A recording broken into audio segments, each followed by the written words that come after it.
Hi, guys, and welcome back to my podcast.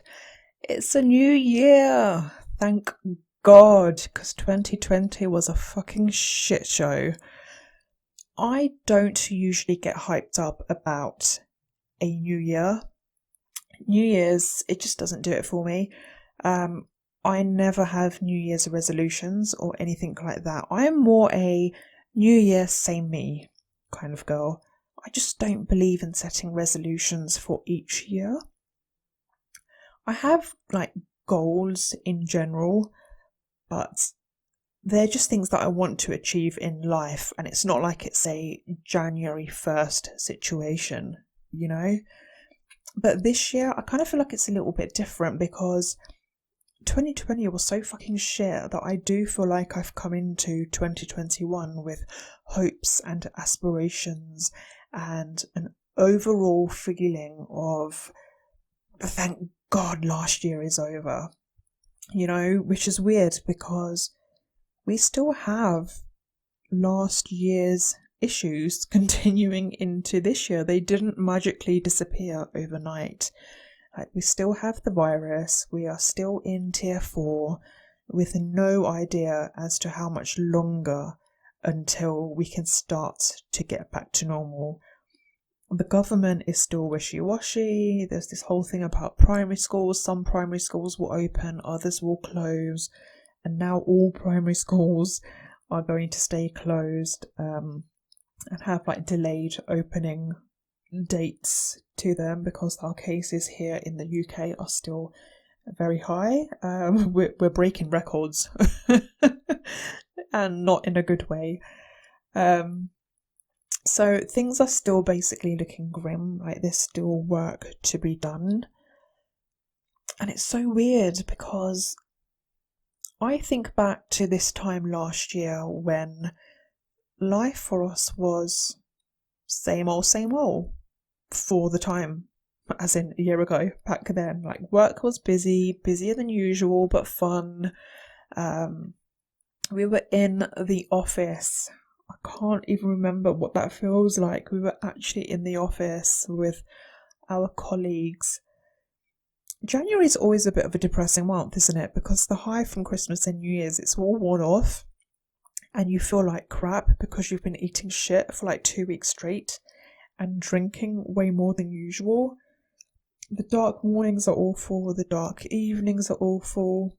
There's nothing really in January to look forward to. But this time last year, it was normal, and bloody hell, I took that for granted. I think we all took that for granted. At this point last year, I knew that there was a virus occurring over in China and Hong Kong, but it wasn't something that was really affecting the rest of the world. We were kind of just watching it happen and not realizing that this is going to turn into a global pandemic. The magnitude of what this would become, I don't think anyone really truly anticipated. So we were just kind of watching, talking about it. Oh my God, they're in lockdown. Crazy.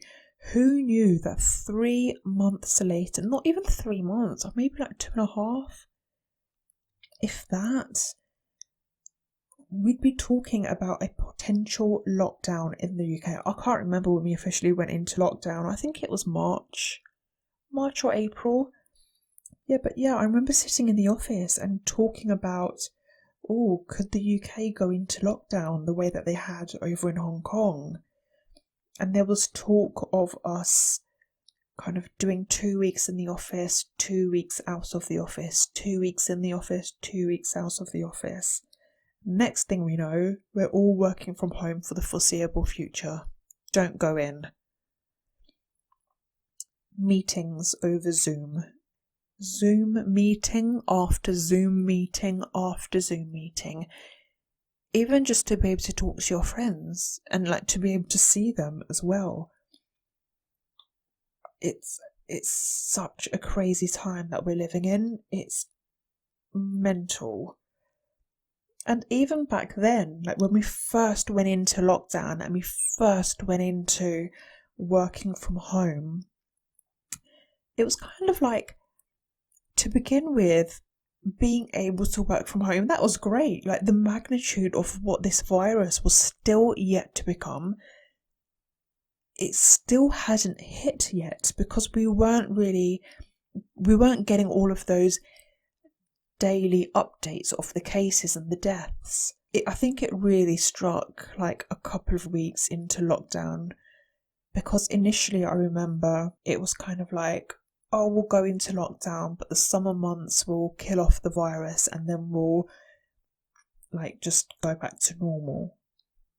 I remember having that conversation with people. We genuinely thought that everything would be back to normal by July or August. And then that began to look less likely. So it was like, oh, maybe like September, October time. And then that didn't look likely. And then everyone was like, springtime 2021. And now that's looking unlikely. Like, what a strange, strange time to be alive. So the novelty of working from home for me, it wore off within the first month. I felt, and I still do feel, the loss of waking up each morning, getting ready to go out, to get on the train, appreciating that downtime on the train journey. So I take the London Underground, I take the tube, and for that kind of 50-ish minute journey that I have to get to the office, I'm disconnected from the internet.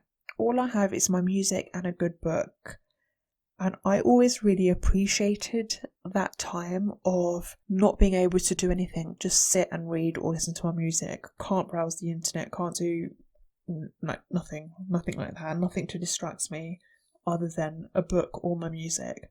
And I just miss that feeling of purpose. I think that's what I'm missing most, that feeling of having a purpose, of going out with an aim to do something, to get to the office, interacting with people, being able to go for a walk to the shops to kill time or for leisure, meeting up with friends and debating over which restaurant we'll go to and what time we'll meet up. Like the luxury of it all. It sounds crazy to say it out loud. Those things there are now such a luxury. We used to take it for granted so bad. It's mental to actually say it out loud, and it really kind of strikes me as to how much things have changed. Now, I'm lucky in that I live in quite a nice house. I have a garden, so over the summer when we had the heat wave, I was able to sit in the garden with a nice coffee and work from out there. So, that was one of the positives, because when you're in an office all day and the weather is great, it's kind of annoying, but at the same time, you really appreciate the aircon in an office. But yeah, I'm thankful that I have that, at least. Like I think about people who live in flats, and flats with no balcony, and those people who would have just been confined into the four walls of their homes during the full lockdown, when it was like you go out for essentials only and go back home. One daily walk, that's it, and go back home. So I've been quite fortunate from that perspective. I've enjoyed being able to wake up a little later and still being logged in, ready to work before 9 a.m. I've never been a morning person. Mornings are not for me. Mornings are torture. So getting into work for 9 o'clock has always been a task, especially during the winter. During the summer, it's fine. During the winter, it's difficult. I'm quite lucky in that I've always had quite flexible managers who weren't like you have to be at your desk and logged in at 9 o'clock. So sometimes kind of walking in at 9:10, 9:15, that's not a big problem. But yeah, it's great to be able to wake up a little later and still be ready to work before 9 a.m. I think that's been one of the positives for me. I feel like the introvert inside of me has been relatively okay with working from home and staying indoors. The biggest issue for me is that, and this is going to be strange for some people, but the issue that I've had with this is that I basically live with my family, with whom we don't have a great relationship. This is quite an awkward and tense household sometimes, and we find ourselves walking on eggshells, which doesn't make it fun to spend so much time at home. I wish I could move out. I would have been so much happier if I was living alone and just having the freedom within my own walls to do what I want and to not have to tiptoe around sensitive Sallies. Like, that would have made it a lot better for me. I know there's a lot of people out there who do live alone or don't live close to their families who would probably be like, what do you mean? You're so lucky to be able to live with your family. But honestly, spending so much time with mine has not been great. I suppose it's human nature that when you do spend so much time with the same person or the same group of people, that it's inevitable that there will be arguments. But in my house, maybe I'll do a full podcast on the dynamics of my family one day, I don't know. But we've got some very sensitive, there's basically two very sensitive people in this household who I really have to kind of tiptoe around. There's quite a lot of bitchiness, there's quite a lot of stares and just awkwardness and just kind of trying to create arguments sometimes. Like, it's really annoying living with people who enjoy arguing, especially for someone like me who doesn't like arguing, but if you push me too far, I will just blow up like a volcano. Like, that's my personality. So that's kind of been the tough part of the lockdown for me. I would have been so much happier if I was just living alone. And then the inner extrovert in me is just longing to go out for a night out. Just a proper out dinner and drinks. It's so weird. I miss the London Underground. Who would have thought anyone in the history of anywhere or anything would miss the London Underground? And the office. How weird is that? It's crazy, and especially as I say it out loud, it's one thing to kind of have it in my mind, but then to say it out loud, it really just makes it so much more real. It's just weird. I feel sorry for school kids. I feel sorry for university students, especially those who are in the years where they have big exams. Like, I remember when I was at GCSE level and A-level age, like, I did not have the self-motivation to study the way that today's kids are having to, or had to over the summer. Like, I would have been a bum all throughout lockdown. But finding the power to learn from home at a time where you're not just growing intellectually, but you're also still growing as a social human and learning life lessons about people, friendships, relationships. But all of that on top of your studies from lockdown, that shit, like, that can't be easy. So I do, I feel for today's kids. I really do. But there are things that I've taken from the lockdown that have been good lessons, have kind of worked out well for me. Like, I like that I've saved so much more money than usual. There's been no travel costs. no expensive coffees or lunches or impulse buys from shops. I cancelled my Spotify account and I basically just have the version that I listen to for free. So I had the account because mainly because I wanted to listen to music when I was on the train, and the only way to do that was by having the premium version, but I obviously don't need that anymore, so I cancelled my Spotify account. There's no gym memberships anymore because my gym paused their fees whilst we haven't been able to go. And then eventually I also cancelled my Amazon Prime. That was a tough one, but that was a conscious decision to save money. I was kind of like, I don't need to keep buying all of these things off Amazon. Like, they're luxury items, not necessities.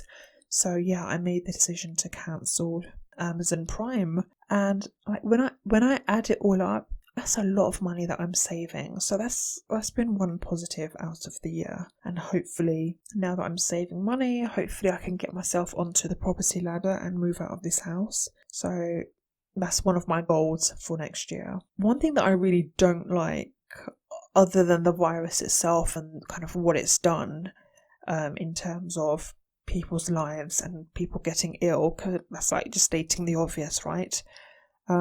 But one of the things that I really dislike is we've basically lost a year of our lives. And I came into 2020 quite strong. I was decluttering, I was selling things, I had drive and ambition. It's still there, and it's great to have had such a reflective year. But it's also been quite annoying and frustrating in so many ways. Like, obviously just not being able to go out and do things like that. But obviously it's also annoying when there's so many people out there who just don't seem to care about what's going on. And have a very kind of, well, it hasn't impacted me mentality. Like, it's a worrying that people can be so selfish. It's also crazy how people can hear conspiracy theories and do the opposite of what we're being told to do because of the theories. Like, don't get me wrong, I love a good conspiracy theory, but I'm not even going to take a 1% chance just in case someone dies as a result of that. Like, it's too big a risk. It's too big a risk to take. So just put the fucking mask on, for fuck's sakes. Right, that really wound me up. It worries me that we have so many stupid people who are prepared to take such big risks.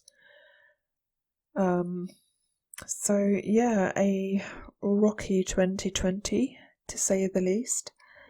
But I'm happy that we got through it, even if there are times of anxiousness and helplessness throughout. Here in the UK, 2021 will hopefully be a year where we can get back on track post the virus, like the rest of the world. But it's also the year where we're basically fully divorced from the EU, and time will tell what that will mean for us. It's not really clear because it kind of just once again feels like things have been very wishy-washy. Promises were made that just weren't true, like the NHS getting 350 mil a week, which that's not going to happen, is it? So I don't know, there's still a lot that we need to get through. There's still a lot that this country needs to get through. But my hopes for 2021 is a farewell to the virus. Go do one, thank you, piss off, bye. I hope to buy a house. That's my biggest personal hope. If I can just get a place of my own, I can do more podcasts. I can kind of just live in a stress-free house, because right now my house is just too noisy. My mum's voice travels and bounces off the walls and shatters my eardrums. I exaggerate slightly, but you know, I live in a noisy house. It would be nice to have my own space. I also want to read more. I love a good book, and I think I really should have made the most of my time. All that time that I've had throughout this year to read more. The real kick up the bum was when I used the word leaved earlier this week. Let me put it into context. I basically went out to put the rubbish out, but the lid on the bin outside was frozen shut. So I came back inside and basically announced that the bin lid was frozen shut. And my dad was like, "You should have just given it a big kind of pull to force it open." And I replied with, "No, I leaved it. I'll try again later." I said leaved it. I leaved it. What the fuck? Leaved it. I didn't even use a proper word and just incorrectly. I literally said leaved it. I'm smart, okay? I promise. I promise you I am smart. I just think this lockdown has made my brain go, oop, I'll just have a nap. No, brain. Nope. I'm gonna have to give you some serious stimulation. No more fucking naps. That's another thing. I have been napping like crazy. Sometimes it's good, but I do fear that I'm actually becoming lazy, and when the time comes to return to the office, I think I'm going to struggle to get through a day without the need for a day nap. Like, I'm going to have to wake up earlier. I'm going to be doing much more physically, getting myself to work, having to think more about kind of my timing and my structure of the day. I actually think I'm going to be shattered by 11 a.m. So I think it's important to keep a good routine that's actually similar to my normal routine, because I do genuinely worry that when the time comes that we get back to normal, that it's going to be a shock to the system. And then the next thing that I hope for, which is a cliche, but I'm going to put it out into the universe anyway, I want to find love. Someone to truly connect with. You know, I've been dating, but not truly committed into getting into a proper relationship. But I want that now. I feel like I'm happy enough with me where I feel like I'm ready to be me in the fullest sense in a relationship with another person. So yeah, love, I'm ready for you. And that's my reflection on last year and my hopes for this year. We'll see what comes of it. I want to do these podcasts more often as well. Like I say, and like I've said in previous podcasts, I think it's difficult to be able to find the silent time to do it. It's also quite difficult to find the motivation to do it, especially when you live in such a tense household. I think as soon as I can get myself out of this space, I'll be in the right mindset a bit more and just a bit more engaged with doing this on a more timely manner. So yeah, that's my thoughts and feelings for now. I hope you all had a great New Year's Eve, no matter what you were doing. I know it would have been a strange one because we weren't allowed to go out, especially here in the UK, but wherever you are in the world, I hope you enjoyed your New Year's, and I hope we all have a great New Year ahead. And until next time, I will see you soon, guys. Take care. Bye.